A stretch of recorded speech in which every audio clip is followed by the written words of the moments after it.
Welcome to the deep end of the pool. Grab a floaty because we are about to tread some serious water. Today we are diving into a classic. I am talking about a book that has been on the self-help shelf since your grandparents were thinking about going to prom. It is called The Magic of Thinking Big by David J. Schwartz. Now, before you roll your eyes and say, hey, I have heard this before. I just need to manifest a Ferrari and it will appear in my driveway. Let me stop you right there. This is not that kind of magic. This is not about waving a wand or wishing upon a star while you sit on the couch eating potato chips. This is about the gritty, uncomfortable work of changing the weird gray matter inside your skull. Let us be honest for a second. Most people are walking around with a mental setting of small. We shrink ourselves. We talk ourselves out of things before we even try. We look at a job opening and think, I'm not qualified. We look at a scary, attractive person at the coffee shop and think, they would never talk to me. We look at our bank accounts and think, well, I guess this is it for me. We are actively shrinking our own lives because we are terrified of taking up space. Dr. Schwartz wrote this book in 1959, but human nature has not changed one bit.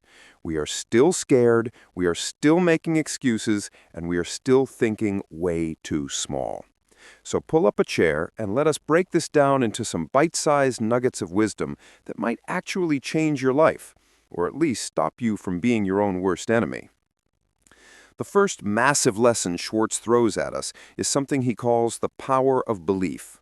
Now, I know that sounds like a poster in a guidance counselor's office that features a kitten hanging from a tree branch, but stick with me. The core idea here is that belief is the thermostat that regulates what you accomplish. If you set the thermostat to 70 degrees, the room stays at 70. If you set your belief to, I'm just an average person getting by, then guess what happens? You become an average person just getting by. Here's the science, or at least the logic behind it. When you truly believe you can do something, your mind automatically shifts into how-to mode. It starts looking for solutions. It becomes a heat-seeking missile for success. But when you do not believe you can do something, your brain shifts into excuse mode. It starts looking for reasons why you will fail. It's like when you lose your keys. If you believe they're gone forever, you do quite a pathetic search. You lift one couch cushion and give up.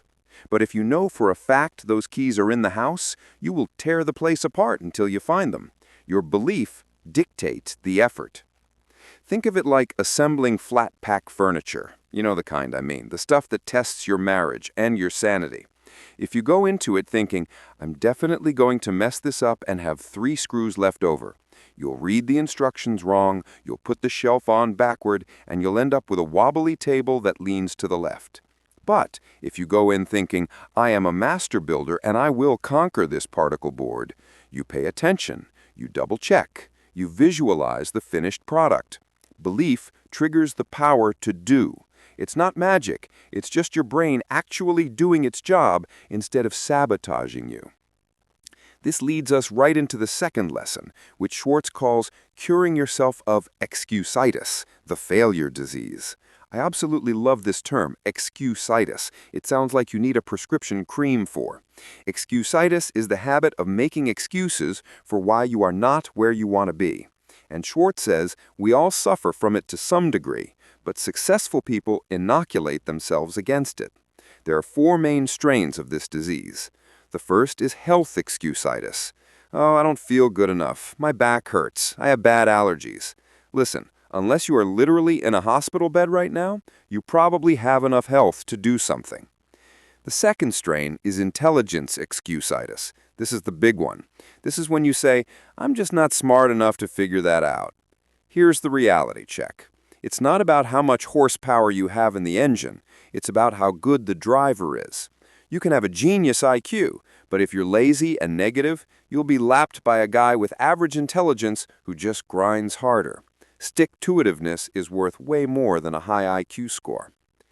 The third strain is age excusitis. Oh man, I love this one. It's either, I'm too young, nobody will take me seriously, or I'm too old, it's too late for me. I have seen 20-year-olds crying that they've wasted their lives, and I have seen 60-year-olds starting entirely new careers. Age is just a number on a piece of paper. If you use it as a shield to hide behind, you're just cheating yourself. And the final strain is luck excusitis. This is the worst one. This is when you look at someone successful and say, well, they just got lucky.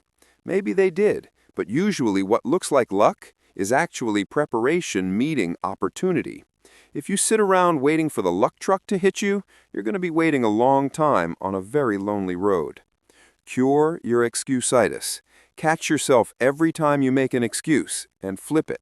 Instead of saying, I can't do this because, ask, how can I do this despite that?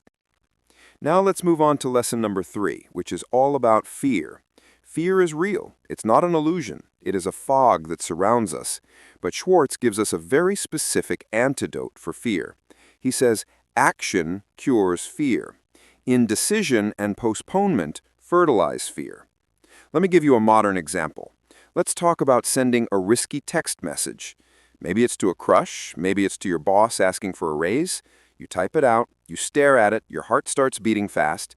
You think, oh, maybe I should change this word. Maybe I should wait until Tuesday. Maybe I should just delete it and move to a cave in the mountains. The longer you stare at that screen, the bigger the fear gets. It grows like mold on old bread. The only way to kill that fear is to hit send. Once you take action, the fear vanishes and is replaced by reality. Reality might be good or it might be bad, but it's never as scary as the monster you built up in your head. Think of it like a cold swimming pool. You can stand on the edge and dip your big toe in and shiver and complain about how cold it is for 20 minutes. That's torture. Or you can just cannonball in. The shock lasts 2 seconds and then you're swimming. Action cures fear. If you're afraid of doing something, do it, and the death of fear is certain. If you wait for the perfect time, when you feel brave, you'll be waiting until you're a skeleton. Before we get to the next massive concept, I want to take a quick second to talk to you directly. Yeah, you, the one listening to this. If you're enjoying this breakdown and you want to stop shrinking and start growing, do me a favor, hit that like button. It helps the algorithm find other people who need a little kick in the pants. And make sure you're subscribed so you don't miss out on future videos where we dissect the brains of the most successful people in history. Also, I have a question for you. Which strain of excusitis do you have? Is it health, intelligence, age, or luck? Be honest. Drop it in the comments. Admitting it is the first step to curing it. All right, lesson number 4. This is the titular lesson, How to Think Big. This sounds vague, but Schwartz gets very specific. Thinking big means seeing what can be, not just what is. It's about adding value to things, people, and yourself in your own mind. Imagine a real estate developer looking at a rundown old shack on a weed-filled lot. A small thinker looks at it and says, wow, what a dump. That needs to be torn down. It's an eyesore. A big thinker looks at the exact same shack and says, I see a beautiful modern home with a garden. I see a family living there. I see the value of the land. They don't see the dirt. They see the potential. You have to do this with yourself. Stop seeing yourself as just a job title or a statistic. See yourself as a work in progress with infinite potential. When you ask yourself, what is my value? Don't look at your current paycheck. That's what you were worth yesterday. Look at what you can learn, what you can build, and what you can become. Schwartz also talks about the vocabulary of big thinkers. They don't use small, slippery words. They use big, positive words. They don't say, we failed. They say, we hit a snag and here's how we're going to fix it. They don't say, I have a problem. They say, I have a challenge. It sounds like corporate speak, but it matters. The words you use program your brain. If you constantly talk about how tired, broke, and unlucky you are, you're literally programming your brain to find evidence that you're tired, broke, and unlucky. Switch the script. Lesson number 5 is about your environment. This one is crucial. Schwartz says, you are a product of your environment, so choose your environment with care. He calls this go first class. Now, he's not talking about spending money you don't have on plane tickets. He's talking about the people and the information you consume.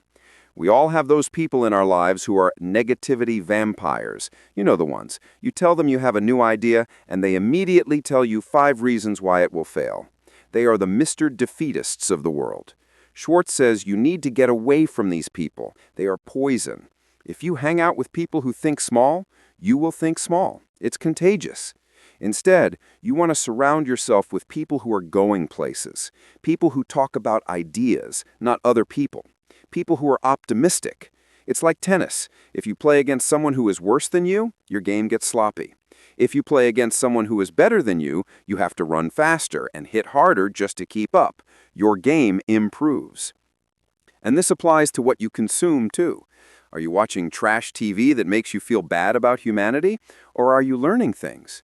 Are you scrolling through social media getting jealous of fake influencers? Or are you reading stuff that sharpens your mind?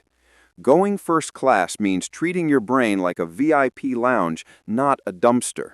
Don't let people dump their garbage in your mind. Lesson number 6 is about appearance and attitude. This one might feel a little old school, but it is actually more relevant than ever. Schwartz says, look important and you will think important. Now, I know we live in an era where billionaires wear hoodies and sweatpants, but the psychology still holds up. Think about how you feel when you have not showered in 2 days and you are wearing a stained t-shirt. You feel lazy. You feel sluggish. You probably do not want to run into anyone you know. Now think about how you feel when you are fresh, specifically groomed, and wearing an outfit that makes you look sharp. You walk differently. You hold your head up. You feel like you can handle business. Schwartz says your appearance talks to you. It also talks to others, but mostly it talks to you. If you dress like someone who is going nowhere, your brain accepts that reality. If you dress like someone who has a purpose, your brain steps up to the plate. It is not about vanity, it's about self-respect. And this ties into your attitude towards your work. If you think your job is unimportant, you will do it poorly. If you think, I am just a cog in the machine, I do not matter, then you will act like a rusty cog. But if you think, my work provides value, I am building something here, you will do a better job. And oddly enough, people will notice. You get promoted not because you did the bare minimum, but because you acted like you were already at the next level. You have to sell yourself to yourself before you can sell yourself to anyone else. Finally, lesson number 7, how to turn defeat into victory. This is the Rocky montage part of the book. Schwartz makes a clear distinction between getting beaten and failing. You are only a failure if you quit. If you get beaten, take a breath, learn a lesson, and get back up. That is just education. He compares it to salvaging a shipwreck. When a plan goes wrong, don't just sit there and cry about the sunk ship. Dive down and see what you can salvage. What went wrong? Was it the timing? Was it the preparation? Was it the team? There is always a lesson in the wreckage. If you can extract that lesson, the failure was actually profitable. It gave you data. The big thinkers do not blame others when they stumble. They don't say, the ref was blind or the market was rigged. They look in the mirror and ask, what can I do better next time? They combine persistence with experimentation. This is a key nuance. Don't just bang your head against a wall over and over again. That is not persistence, that is just a headache. Persistence means you keep trying, but you change your approach until you find the door. If the key does not fit, don't just push harder, try a different key. So, to wrap this all up, what is the big takeaway here? The magic of thinking big is really about breaking the chains of your own self-doubt. It's about realizing that the only ceiling on your life is the one you built yourself. You're walking around with a mental picture of yourself. For most of us, that picture is smaller than reality. We see the flaws, we see the mistakes, we see the limitations. Schwartz is grabbing us by the shoulders and shaking us, saying, look at the potential. Look at the size of the future, not the past. Here's my final challenge to you. For the next 7 days, I want you to catch yourself every time you think a small thought. Every time you say, I can't. Every time you say, I'm not ready. Every time you say, that's for other people, not me, I want you to stop and flip it. Force yourself to think one size bigger.